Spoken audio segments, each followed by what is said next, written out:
use your magical powers and see who will win? Legendary creatures.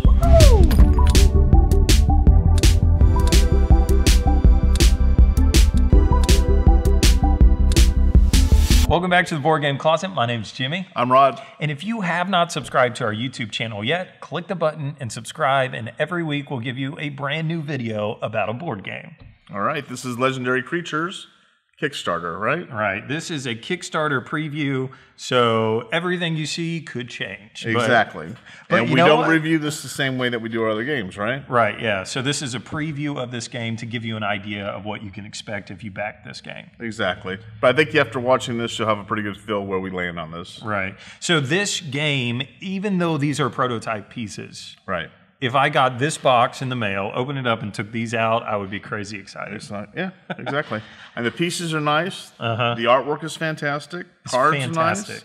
This artwork to me is just amazing. I love it. It actually reminds me, kind of loosely but closely related to the new Zelda game with all of the graphics. It's just this cool, bright, vibrant colors with this cool fantasy world. It's really, really cool. Right. If you're a fan of that, I mean, like what I was thinking was like Spyro, which was the same type of thing.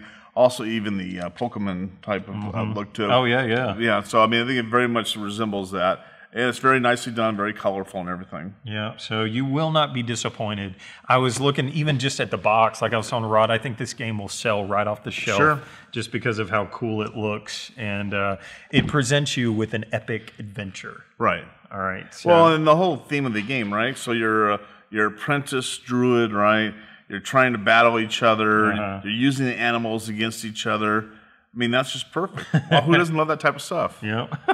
So let's tell you about how the game plays so you can see if this is a game that you want to back.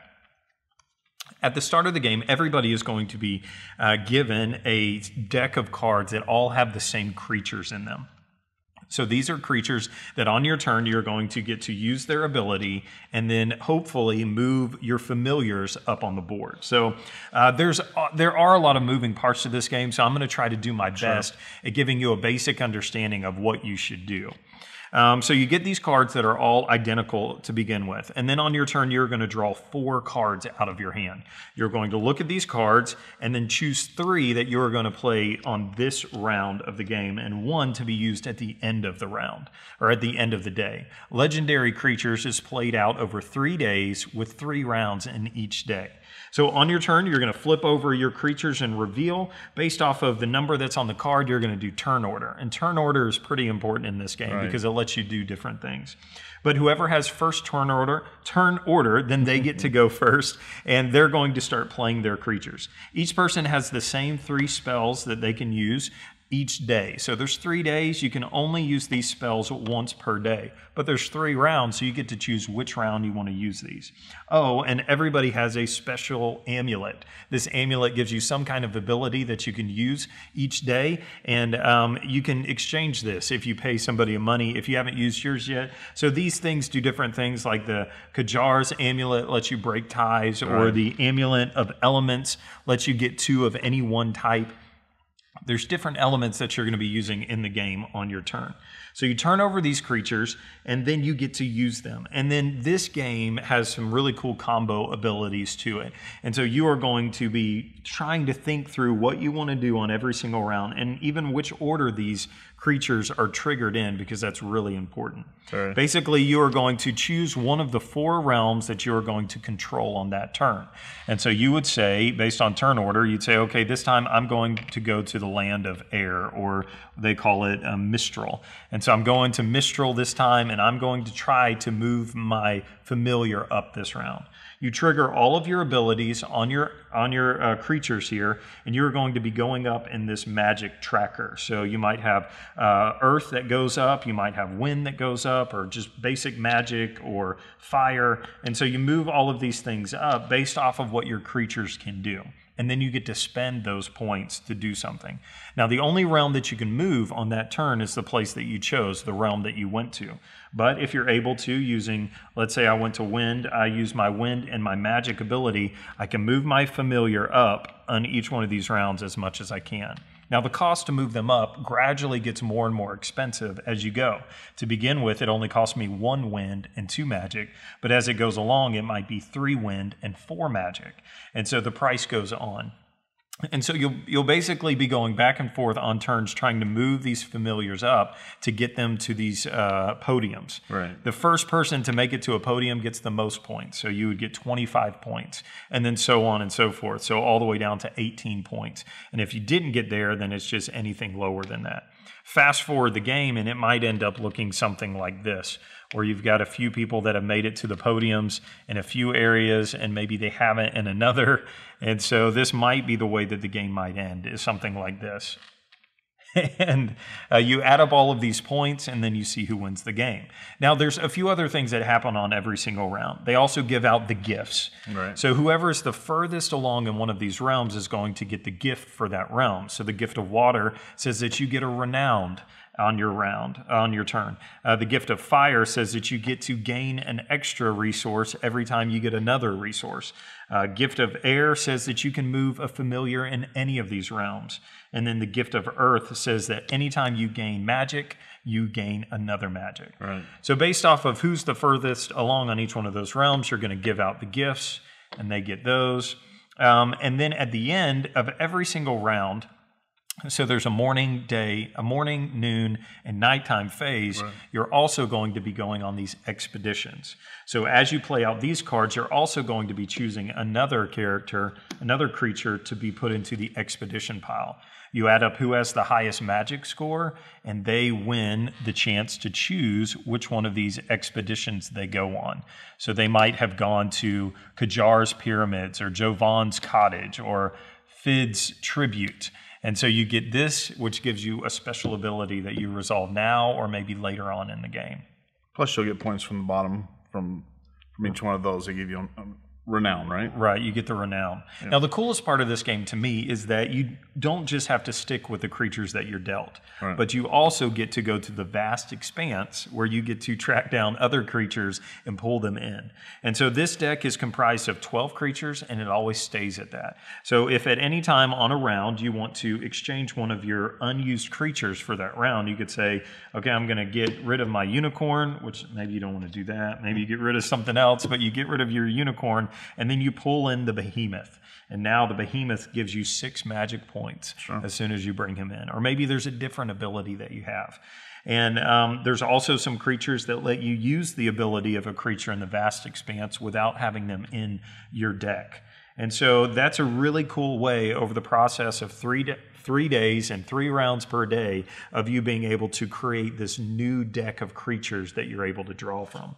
At the end of a day, you take all of your cards, you shuffle them back up together, and then you play a whole nother round. So these creatures that you just bought could now pop up into your hand. And the one thing to remember is with the cards themselves, when it comes to the characters, it's not just one, not even just 2. There's about 4 different possibilities that you can do with your card, from gaining more magic to gaining more from movement within the chart itself. There's usually 2 things on the bottom that tell you what you can do with them, or you actually just trade it in, like you said, to pick up a different monster. So it does give you, there's just so many options just with one card that it keeps it fresh and doesn't lock you into a certain thing.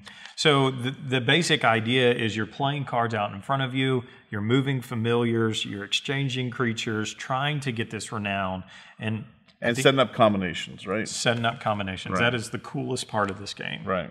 I mean, that really is the part that, the first round you're just kind of, you're just trying to get points to figure out how the points go and everything, and you try to get the points for this game, kind of where you're going with yours, and then after that you start building up all these major combinations and trying to get those activated and making sure somebody doesn't do something to block it. Yeah, totally. Which is the rough part of the game. Oh yeah.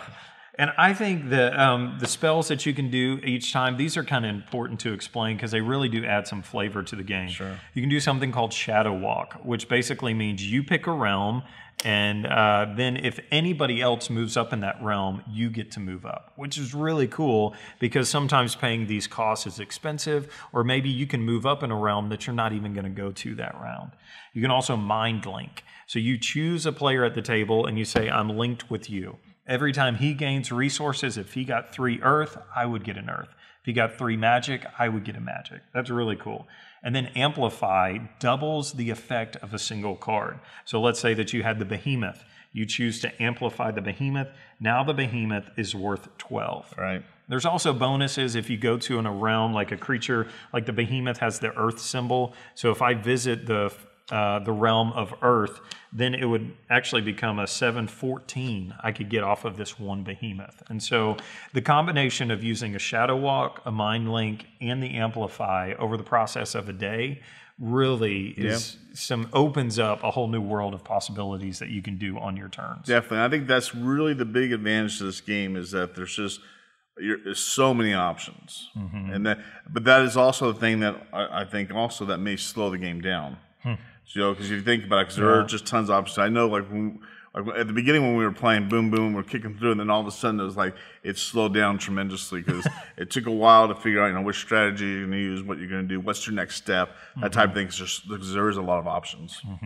And because you have the gifts, you have the amulets, you have the cards that you're dealt, and I don't want to make it sound like it's too complicated because it's not. It's not. This is not a complicated game. Not at all. But it like what he's saying, it opens up the possibilities. So now you're thinking, and if somebody does something to you on a turn, like they take the amulet that you were planning on using, it could totally change your strategy. And now by the time it gets to your turn, now things have changed. Right. Even like locking some of the lands up and stuff like that. We didn't, like the last game we played, we didn't use it a lot, but that's something that really could affect the game a lot. Yeah, those shields that you can put out and now say no one can move in Mistral this time at all. Right.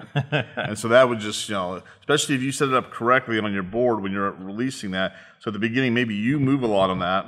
Then the last part, you lock it down so that no one else can move on it. That gives you a big advantage. But, when you go to purchase a game, there's a lot of things that you have like this little checklist in your head of what you're looking for. And this game really just, each thing that I look for first thing is I want something visually appealing. This is very visually appealing. I want something that the game sounds fun, that what you're going to be doing is something that's entertaining, right? That was fun. The rules themselves, like you're saying, not overly complicated, but there's a lot of options to it, so there's a lot of strategies. Almost like, it's almost like chess or checkers or something like that. Not that chess is very, very complicated, it can be, but the thing is that it's all because of the strategy. The moves themselves are simple. Yeah. So that's what this type of game does, and it's fantastic. I just, to me, it's like you're saying, it's a finished game. The replayability on it, which is another checklist, right? Yeah. And how many games we have sitting up in our closet we don't even touch. This game has tons of replayability. So that's a great thing about this game. It hits it on all levels for me. Like exactly what you're saying.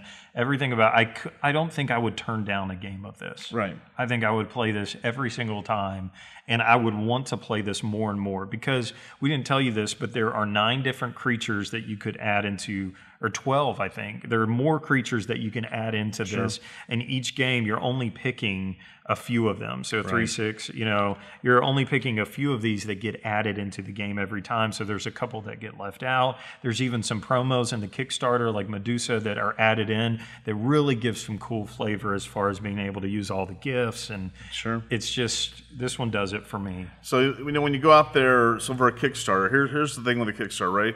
It's a gamble, right? And that's what it comes down to. Well, I can tell you that for me, it's not a gamble for this game. Yeah, that's true. I mean, if this is what I get, I'm happy. If it's better than this, fantastic. But right now, this is the way it is right now is a game that I'm willing to pay for. So there you go. Go on Kickstarter, check out Legendary Creatures, and see if what we just said is true for you.